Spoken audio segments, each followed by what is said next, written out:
Welcome back to In the Kitchen. Today we're back in with the kitchen with the head chefs over at Funnel Chef. So, if you haven't met us already, well, over at funnelchef.io, we work with coaches, consultants, and agency owners to implement proven recipes for success into their business so they can attract more clients, generate more revenue and profits, all while avoiding doing that dreaded guesswork, right? So, this is taking proven systems and processes that not only worked for us in our business, but also for our clients and even our competitors throughout the years. And we've boiled them down to simple but specific, detail oriented recipes that you can implement into your business. So, you don't have to be like a tech guru, smooth talking salesperson, or just a genius in general to have success, right? Just like a good recipe, as long as you have the right ingredients and follow the process step by step, you can get great results. So, guys, I know we were actually discussing this a little bit earlier, but if you guys can see Mikey on the video, he's wearing a nice. Was that a Florida State shirt? Why are you wearing a Florida State shirt? That's right, baby. Come August means we are less than 1 month away from college football. So every day is game day wear until season opener. Let's go, Knowles. Also notice hunting season just started. First year of the year was just killed in South Florida. We're going to be out there getting rats all season. Gotcha. No, that makes sense, man. So you excited for you guys to lose again this season? I'm just joking. I was actually at their bowl game last year. Yeah. So it's nice. Yeah, it's easy to say those kinds of things when you're only an Atlanta Braves fan. Well, I'm an Atlanta fan in general. Braves, Falcons, Hawks. Georgia Tech's your team? No, man, I actually don't really keep up with college football as much. I did like Georgia Tech back when they had like that one play on offense they ran, the triple option that they ran every single play, and it worked. So just like 3 running backs. I guess he was a quarterback, but he threw like 1 or 2 passes a game. That was pretty fun. Isn't the triple option the reason Saban went back to college football from the pros? Because you can't run it in the pros. Yeah, maybe. Definitely those. Well, there's a new rule change. They run. New rule change in the NFL. You can't do a forward handoff without someone running from behind the quarterback. So the triple option's out. Did not know that. When did that go into play? Just this year. So Lamar Jackson's, that whole offense has to change. So if they're running sideways or parallel with the line of scrimmage and running in front of the quarterback, it's an illegal play. Wow. Yeah. Good to know. Well, it sounds like, man, everybody's using AI in their business. And I think the NFL is already using AI, right? So they should probably use that. Maybe Saban should use that to draw up some more creative plays.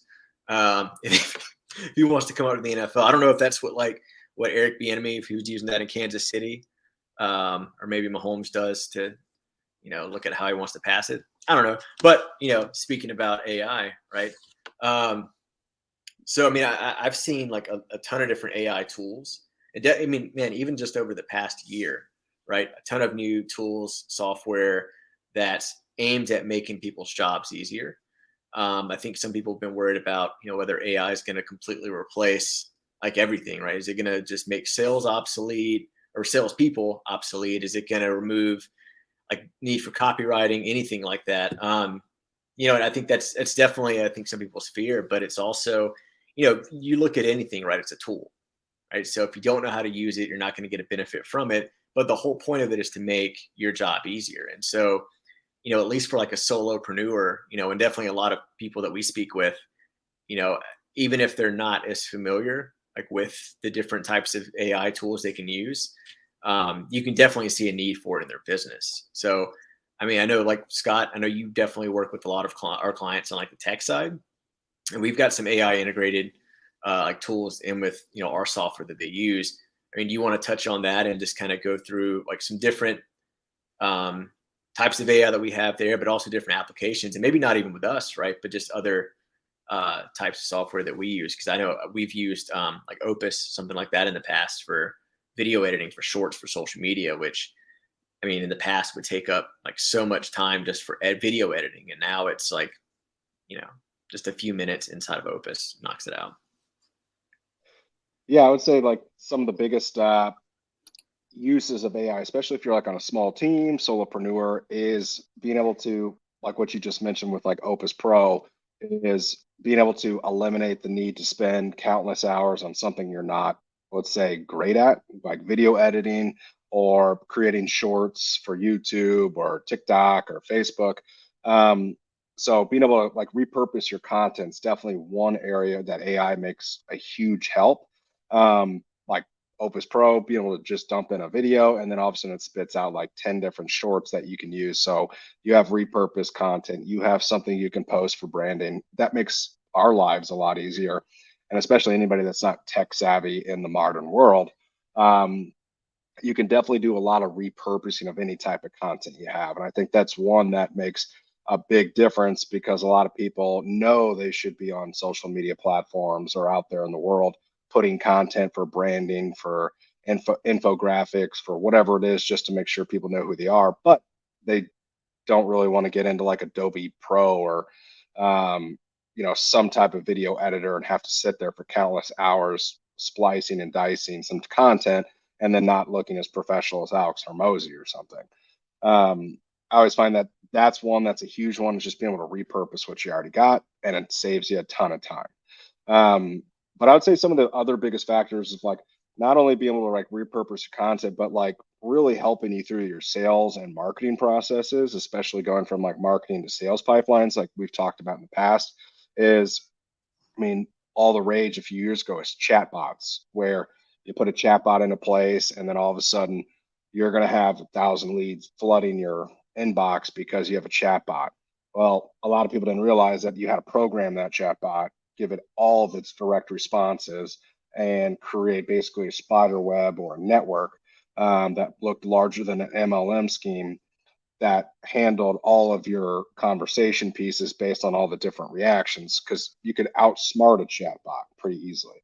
But with the integration of like ChatGPT 4 and like other open AI sources, like you can now create and utilize and deploy an open AI chatbot that really truly does not only have a personality, but can handle like ridiculous responses without use of a human interface. And I do think that's like a huge help to someone in their business, whether or not that's I'm running an ad or someone asks a basic question via SMS or messenger, and a chatbot can answer the basics. They're like meaning FAQs or price points or certain objections to get someone on your calendar. That's a big one. And I think even when someone's getting in as a customer, it can handle customer support. And that's always one that I think like you typically, with your sales cycles, you sell, then you got a bunch of people coming in, and then you're having to deal with client questions, client issues, and that takes away from your time to be marketing and selling. So then you have your ebbs and flows of incoming and outbound sales. So using like OpenAI for a lot of the conversation handling, whether or not that's outbound marketing, where people are contacting you and you're getting people to engage, or even customer service. I think those are two facets, like whether or not it's content management and creation and repurposing, or even just handling the mundane conversations that take up like 80% of your time as an entrepreneur. Yeah, I think most people, at least now, are very familiar with people using AI for customer service, right? Like a lot of, especially in larger companies, if you go online, there's always that option to chat now, right? It's like chat now in this messaging feature that they have on the platform, and it's always AI. There's specific questions you can ask, things like that. But I think at the end of the day, again, it's just a tool, right? So you can use it in your marketing, you can use it in your sales, operations, customer service, whichever one of those it is, but it's still just a tool, right? So you have to use it right. And that's like what you mentioned before, when people started using chatbots and they just thought that it was, this all-in-one thing that's just there automatically. Um, it's closer to that now. You can, like you mentioned with Chat GPT, integrate that there for chatbots, but it's still, I don't know if it's at the point where it's going to replace everyone, like in, like iRobot, when right? So that's not specifically how it happened in iRobot. But, I think that's what a lot of people are worried about when they think of like AI. It's always, I've seen a lot of people use the meme, and it's like a screenshot like from iRobot where it's going to take everything over. But I think it's a tool, right? So if you use it right, it can definitely help you in your business. You mentioned it with the marketing side of things. I've even seen people use it for sales to an extent. I think there's still that human interaction needed, depending on what it is you're selling, right? If you're selling like, a bag of chips, you don't need a salesperson to push that bag of chips, right? Or certain products, you don't need a salesperson. But if it's something that's service based, like coaching or consulting, there's still human interaction and conversation that needs to happen there, because part of what they're buying is going to be that human interaction. So, but you can use AI in terms of definitely, I think, helping with your marketing, right? I know a lot of people have issues with copywriting, whether it's time constraints or even if it's just creativity, right? I used to run digital ads for, an agency that only worked with dealers in the flooring industry. And there really is only so many ways that you can talk about luxury vinyl plank or like hardwood or carpet, right? So getting creative, it can help you out with creativity, which is great. And if you're a solo entrepreneur and you're just trying to get into running like paid ads, but maybe you don't have the hugest budget, so maybe you don't want to spend 3, 4, 5,000 a month paying an agency to run those ads. You want to do it yourself. There's different forms of AI you can use to help you out with the copywriting, maybe even helping to find the right images to use. And we've actually got, some things like that integrated, in our software that our clients use. It makes it easier, but, again, it's a tool. So maybe it's going to take over the world in a few years or tomorrow. I don't know. But I mean, right now it's just a tool that's being used. And I think, some people were probably skeptical and scared of the wheel when that was first coming along, and it's pretty common now. So who knows what this is going to look like in 10 years. I think advancements have happened so fast. I mean, even iPhones 10 years ago were completely different than what they are now. So, who knows what different forms of AI and different tools are going to be available in, something like 10 years, 15 years. Yeah, to kind of tee off on what you said, I think in the near term for most entrepreneurs and business owners, the crowd that's doing under 10 million a year in revenue, there are a ton of open AI derivative, you know, products that they can use for getting a start on an article or getting a start on a course. I never recommend to a client to, completely use chat GPT or something like that to make their content, frankly, because they're going to lose their voice to a certain degree. And the information's also not going to be as up to date, and relevant, pertinent as it could be if it was coming direct from an expert. That being said, for like you said, making shorts, editing videos, chopping up, chopping up and producing content, visual content works really well. I have I've been using AI email messaging for probably 7 years now, and it's come it's come a long way in that time. Now it's fairly strong, so you can shorten your sales cycle and improve your marketing pretty dynamically with that. So yeah, there's a lot of applications that are great. I think for the 10 million and up crowd, the business intelligence tools are really next level. That being said, you really do need a specialist to assist in putting that stuff together and implementing it in your business. Yeah, I think it definitely, it's a tool that can help in so many different aspects, and maybe even replace.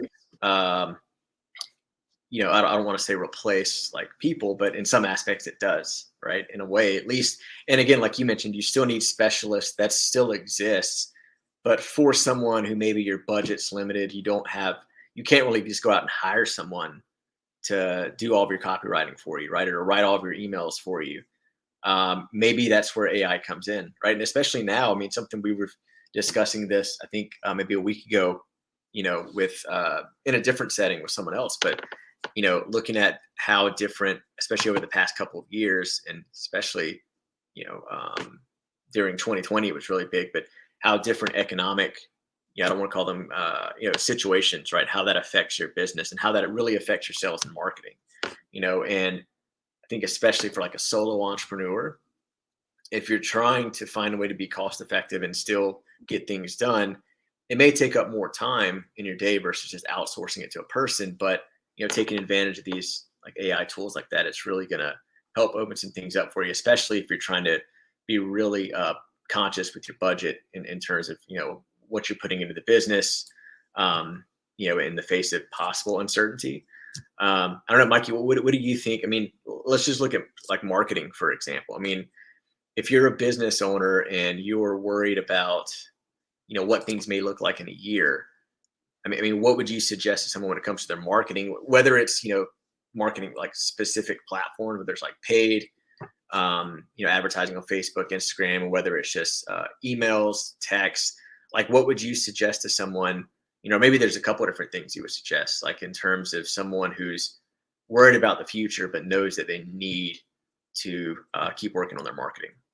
Yeah, 10-4. So I think there's definitely a good bit of uncertainty with the economy. I don't think anybody is going to put up much of an argument about stagnation or recession, for at least the midterm future, 18, 24, 36 months, something along those lines, which, if you have a decent workforce, payroll, fixed expenses, and you have a retraction in that revenue, that's a long period of time to try and weather the storm. So cutting costs, while still trying to maintain your level of operation, overall efficiency, and frankly, providing value to your clients is going to be very important, because your clients are always going to be your best source of future clients if you nurture and work them correctly. Develop referrals, develop testimonials. That's how you get more business, right? It's 7 times more expensive to acquire a new client than it is to resell to an existing one that's happy. So focusing on, your core stakeholders is one thing that I would say. Another thing people should be mindful of, since 2020, omni-channel marketing, that term omni-channel marketing has gained a lot of popularity. What a term that a lot of people don't know is programmatic marketing, which is actually AI based, open market auction style purchasing of advertising space in a hyper targeted manner. Um, Programmatic marketing accounts for 67 to 69% of global marketing spend and advertising spend today, which is pretty crazy, seeing as the vast majority of people have never even heard of what it is.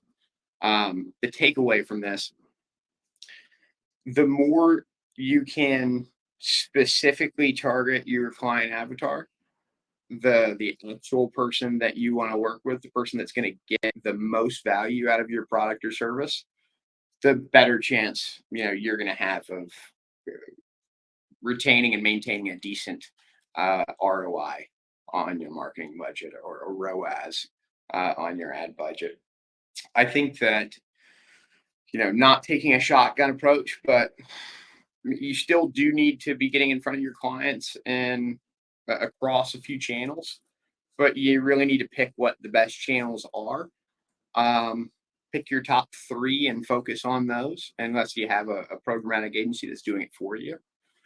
Because consumers are taking information in a much more fragmented way. They're jumping from Facebook to Google to Instagram to TikTok. They're not really sitting on one platform watching for 2 hours like they were. So being mindful of that, and stacking your channels appropriately. And then, not for nothing, because of the uncertainty in the economy, consumer buyer behavior is going to change, and already has started to change. They're less likely to make a, quick decision to purchase. Even if they know that there is a problem and that your solution might fix that problem, they're weighing the pros and cons of having that available, cash in their coffers. Is solving this problem that makes my life a little bit easier going to be worth taking that cash out of my war chest? So you have to build a lot more value today. And frankly, you have to stay in front of them for a longer period of time before they're going to make that decision. If your typical buyer journey from interest to conversion was 21 days, you probably should expect it to be close to 45 now. It just is what it is. So changing your messaging, changing your marketing, to be more value focused and value driven as opposed to, conversion focus, trying to translate them to a buyer immediately, get them set up on a demo immediately. That's going to be key for making it through here in the near term. What are your thoughts?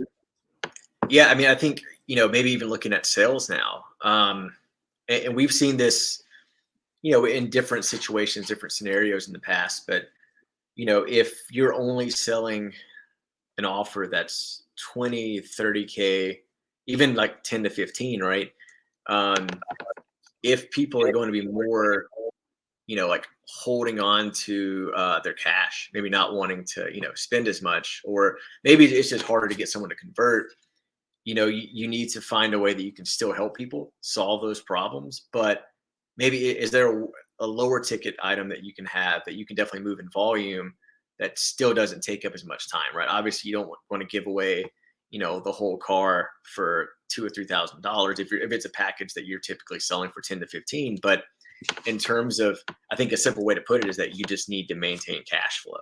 Like you need cash coming in. So even if it's less cash, maybe it's just not exactly what you want, it's going to be better than zero. But I think, when it comes down to looking at your offer stack, right? And this is where, something that we work on with clients all the time, and it's pretty simple to break it down. But, when we're building out their menu, when they're going through, whether it's our meal planning program or if they're working with us in our cooking class, we want to build their menu in terms of, okay, what is your small, medium, large, and even XL, right? Because maybe you really want to sell your large and your XL, but you're always going to have people that still have that same problem, but maybe they have another problem, which is maybe they just don't have the finances available to go for your higher ticket item. So I think this is maybe a simple answer that I think a lot of people would expect. It's like, okay, well, people don't have as much money to spend.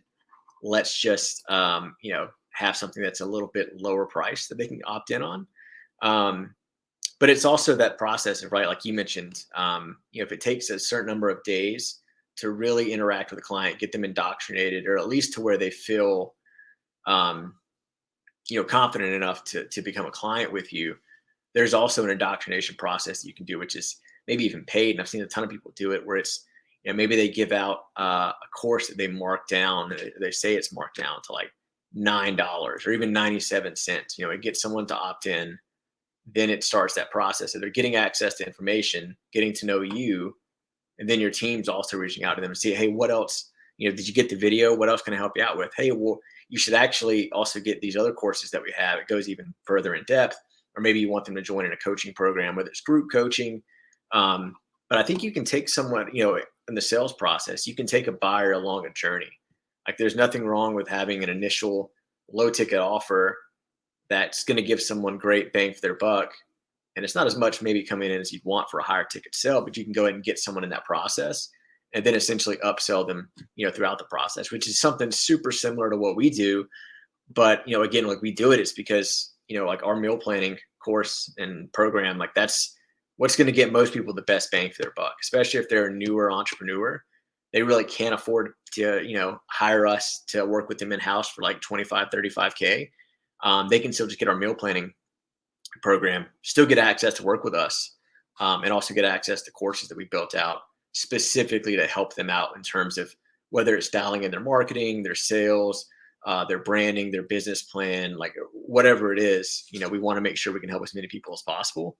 even if they don't have, 35K to come on a higher ticket offer with us.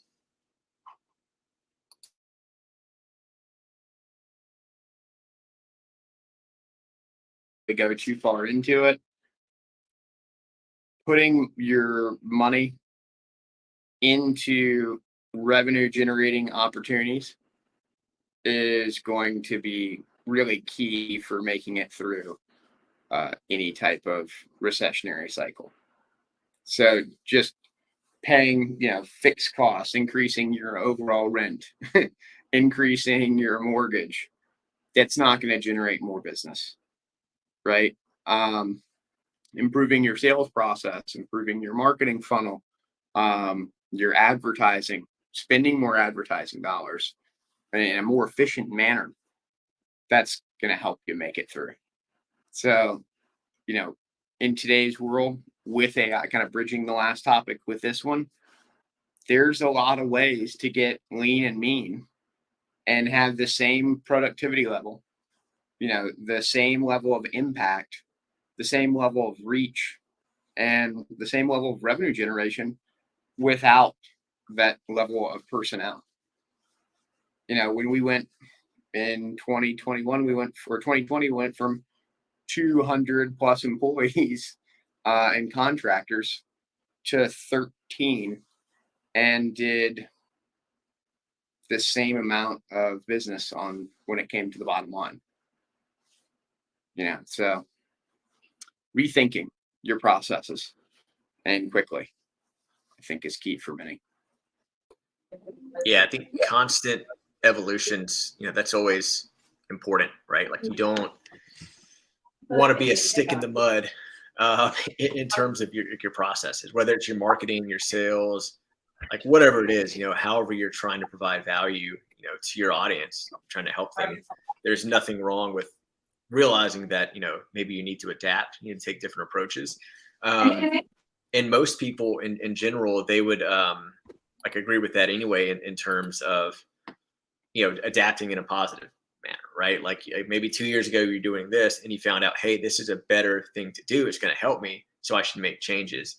Well, there's nothing wrong with also making changes to, I don't want to say save your business, but to make improvements for like the current conditions that you're in, right? So there's different ways of looking at it, but yeah, I think being willing to adapt, that's always important, right? If you're stuck in your ways and don't want to change at all, I mean, people have seen that happen in their personal lives, right? If you're not willing to make personal changes when things aren't going, your way all the time, it's not going to get better. What happens in your business, as well. So, I will say one thing about change and evolution. Constant change and things is the enemy of productivity. It's very difficult, especially when you have a decent sized organization. Really anything above 1, 2, 3 smart individuals that are all equally dedicated to the cause. Lots of pivots, lots of changes to your sales process, lots of changes to your marketing, process or funnels, whatever. It slows down your overall productivity. People have to learn, they have to adapt. And yeah, a learning curve takes time. So when you are going to implement those changes, think through them fairly well before you pull the trigger, and don't roll things out wholesale. If you have a decent sized organization,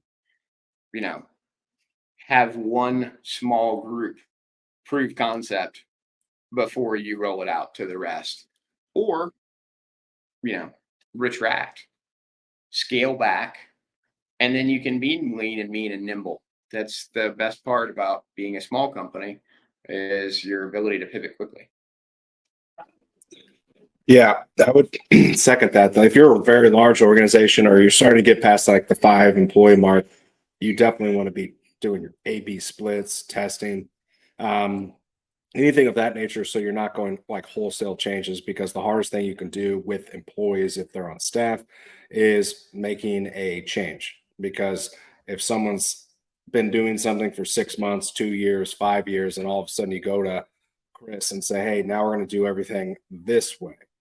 the chances of them being able to abide by that without some hardship is 0 to none, just because the human interaction, or at least from my experience running large teams, is people don't like change. So we always try to, like, one of the things I always did is we might be changing 10, 15 different aspects of what we're really focusing on. But from a managerial, for like a leadership perspective, it was like, okay, how do I even, if we are making changes, how do we test it over here? And how do we present it in maybe like a trickle down effect, is what I always like to call it. Where if we impact just 1 to 3 things, it's going to affect 10 to 15 things like we want. Now, that's obviously for like large scale companies or somebody where you're getting past that 5, 10 employees. But even as a solopreneur, if you're trying something new, because with changing markets, you do need to update or create more efficiency with what you do. But if you give something 48, 72, 96 hours, and then you're pivoting, you're not actually ever going to find that sweet spot, because you're not giving yourself enough data points and tracking and the ability to make an actual educated decision. So I always recommend, if you're going to make a pivot or a change, or even small like tweaks to what you're doing, make sure you're at least giving it like 2 to 4 weeks minimum, in my opinion, because that's where you're going to accumulate enough data to be like, okay, it is or isn't working, instead of the whole like, hey, I tried this for all 48 hours, it didn't seem to stick, so now I got to reinvent the wheel.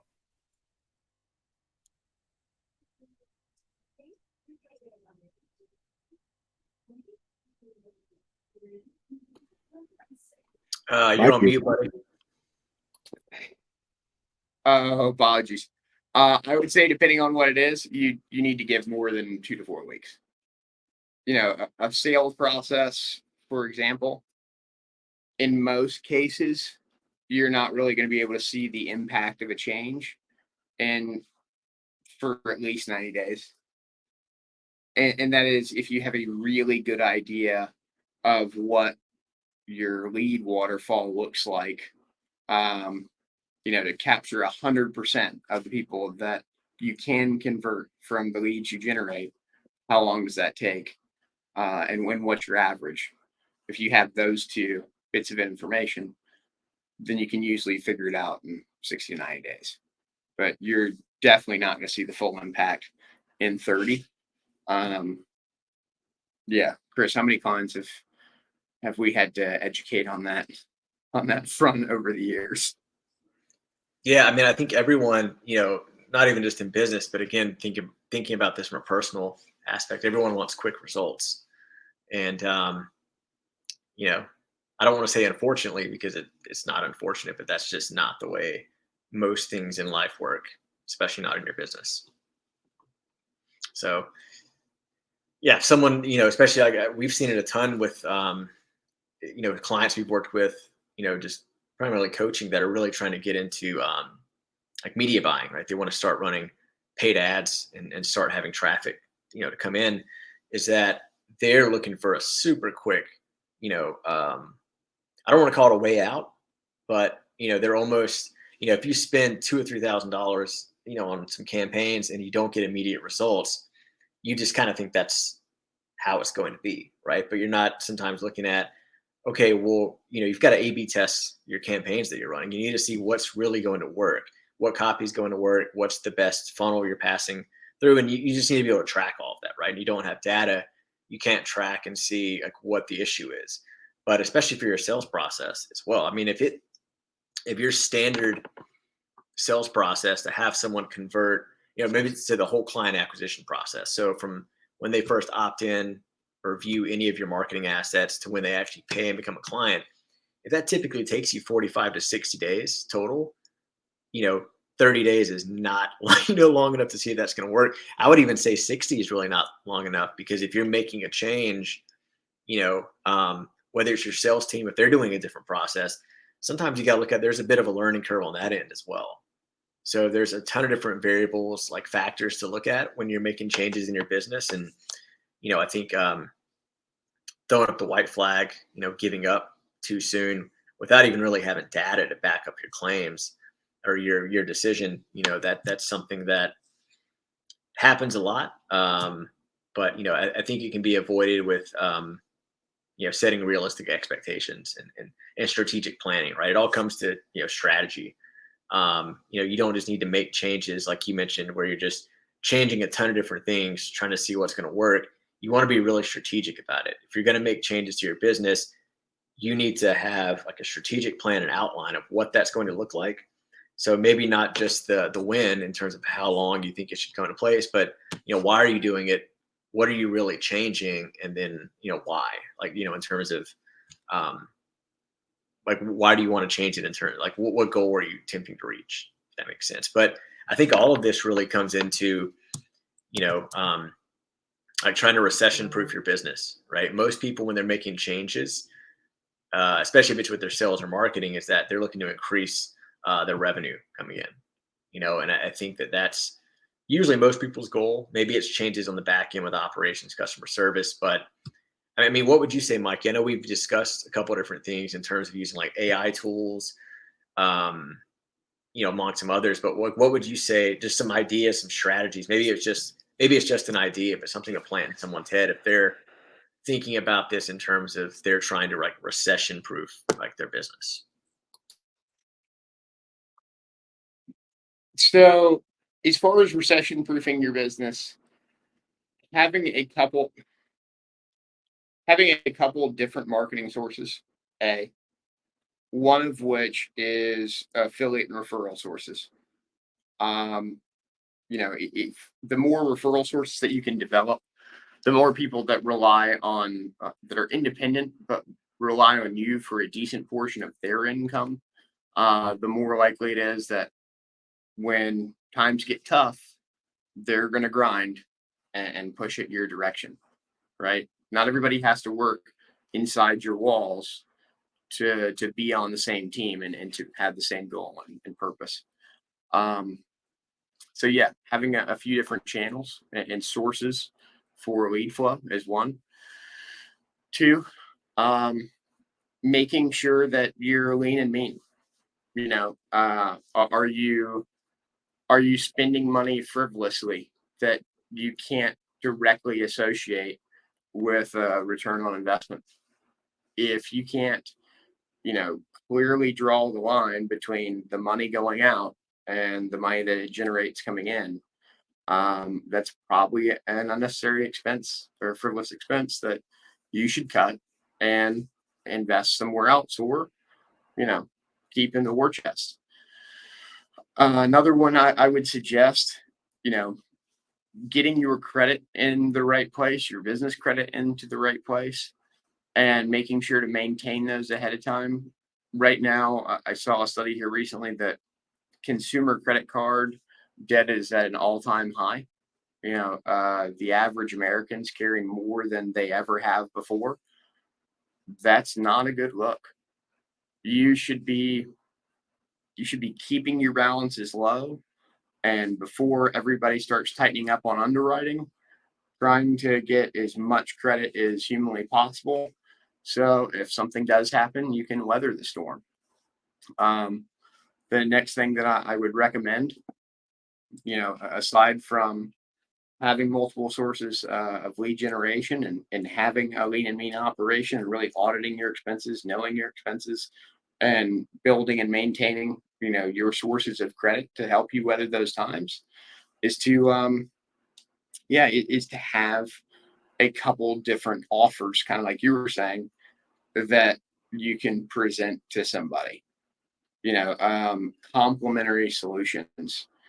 It's your chance. So, from a consumer perspective, I think the adage is that at any given time, 2% of the population will be interested in making some purchase in the next 6 months. So if you have a room full of 1,000 people and you say, who here is interested in buying a toaster in the next 6 months? 20 people will stand up and say that they're interested in buying a toaster. Same deal for a computer, same deal for a refrigerator, etc. Well, you're only going to capture 2% of the people that you're marketing to if all you sell are toasters. So it would probably make sense to have a toaster, a refrigerator, a microwave, a couple complementary products that you can capture, more from your marketing with. For instance, here at Funnel Chef, we help with marketing, sales, operations, the three sides of the business that we can optimize and improve for business owners. So wherever they're at, we can help them. And by having those three strengths, if someone isn't ready for one, we can pick them up on the other, right? Yeah, and I think overall, like any business, at least if you're in business and you've actually had some success, it's more than likely true that you at least understand that you're there to solve a problem, right? And you're being specific with what problem is that you're solving. But let's say, for example, is that if you're helping someone out with their sales processes, right? That's something that I think most companies, like they're at some point they're going to want help with that, right? Depending on what scale, right? That depends on the company, but you can look at the different aspects of that, right? If someone needs help with sales, sometimes people that really just means they need help with lead generation, right? Like maybe they actually do have a decent sales process, their conversion rates are okay, but they just need help with lead generation. Or maybe it's that they've got a ton of leads coming in, right? They're doing a lot of outbound messaging aside from their like paid marketing. They have constant flow of leads coming in from affiliates as well, but they just feel like they're not converting as well as they should. But they know that, like, hey, looking at the numbers, man, even if we just take our conversion rates from 25 to 30%, that's going to equal X amount of money, right? More like profits coming into the business per month. So I think it also comes down to finding other creative ways to solve that problem that you solve and identifying that. And you could even look at that maybe not as necessarily of different offers, right? If you have a decent offer stack, like small, medium, large, extra large, but in terms of your marketing or how you're at least presenting it, maybe getting creative, looking at it today, like doing that market research, right? What's a big issue that everyone's having and getting very specific with it. And then having maybe a separate campaign, a separate training, separate webinar, sales process for that. And maybe it still leads to your same product, your same service that you offer, but sometimes taking a creative approach to like how you solve that problem, or at least how you present it, right? Because some people, 1 month, they feel like, man, I need help with lead generation. I need help with my closing rates. I need help finding salespeople. All of that, it's different problems, but it really all boils down to the same problem of that they're looking for help in terms of like, converting a lead to a client. Yeah, you beat me. I was going to say just get liquor license, and then you're always going to be recession proof.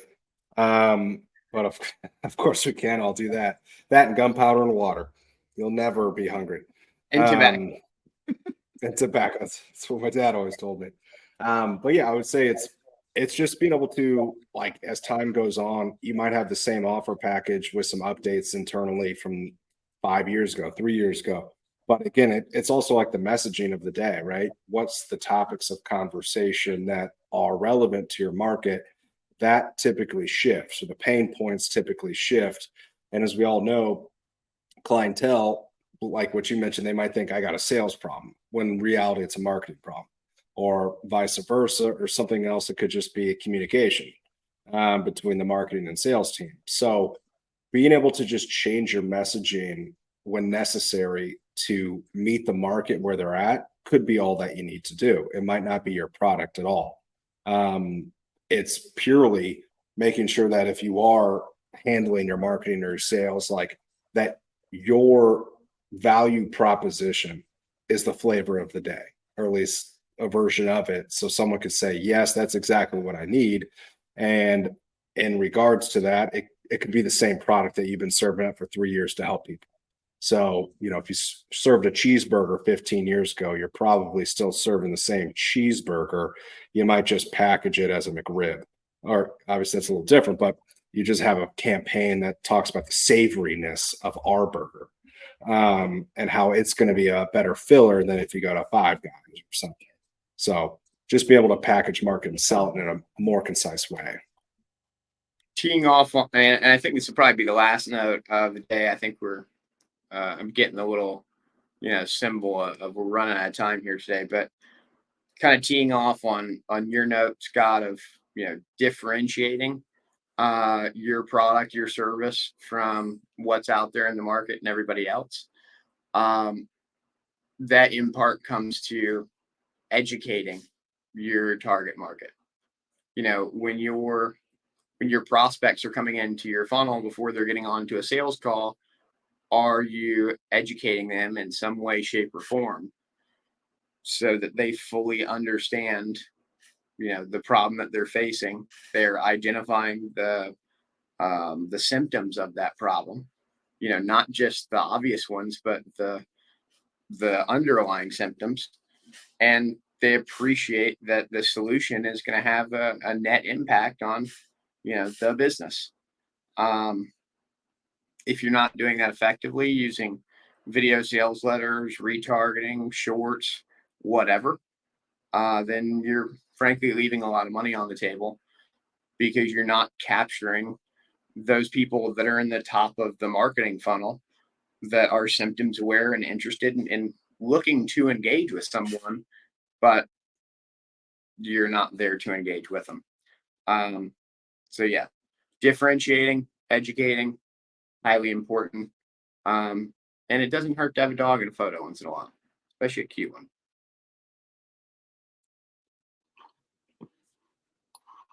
Yeah, no, I agree. I think throwing a dog in the photo is always good, right? I think that's the major takeaway from all of this, right? If you want, to take care of your business, especially if you're looking to recession-proof your business, just put a dog in the photo with you, and you're kind of touching on Or a different note there, right? Yeah, or a kid, right? The whole family. It's going to come back. The old car dealership advertisements with the whole family and the little girl in the tutu that's like, "Hey, Daddy, why do people come buy cars for you?" It's coming back. I'm telling you. When everybody goes left, go right. Yeah. So I guess that goes into your marketing, right? Your branding. Right. Maybe you have a ton of dogs everywhere. I do know something with us is that it's kind of interesting with our branding with Funnel Chef is that I think it's a little bit different in terms of how much we stick to it, which I think is a good thing, right? And I've definitely heard that from even other people in the market that we've spoken with in terms of we're very consistent and specific. I think that definitely plays into how people perceive your business. But yeah, throw a dog in the photo. There's nothing wrong with that. Even a dog eating a pie, right? Sorry, buddy. You're a health hazard. You can't be in the kitchen. See ya. Yeah, right. He needs to wear like a hazmat suit, like something to. It's too much hair. I actually used to when I was in college, I worked in a few different kitchens, and I had pretty long hair at the time. And so, definitely had to pull the hair back. And, they even now, a lot of people have beards and they're very specific. You got to wear a beard net as well. So, unfortunately, if you're like a dog, a bear, some sort of hairy mammal, it's kind of hard to get a good job, like in the restaurant business, especially if you're around the food all the time, like in the kitchen, because people don't want hair in their food. So, if you got too much of that dog in you, it might be kind of hard to get a restaurant gig. Um, but and for anyone listening to this, thanks for joining us for another episode of In the Kitchen. Fortunately, yeah, we did have a dog in the kitchen today. There's a cat back here too. So there's some animals in this kitchen, but if this is your first time meeting us, over at funnelchef.io. We typically work with coaches, consultants, agency owners, and this is to implement proven recipes for success into their business so they can attract more clients, generate more revenue and profits, all while avoiding that dreaded guesswork, right? Trying to figure out what's going to work.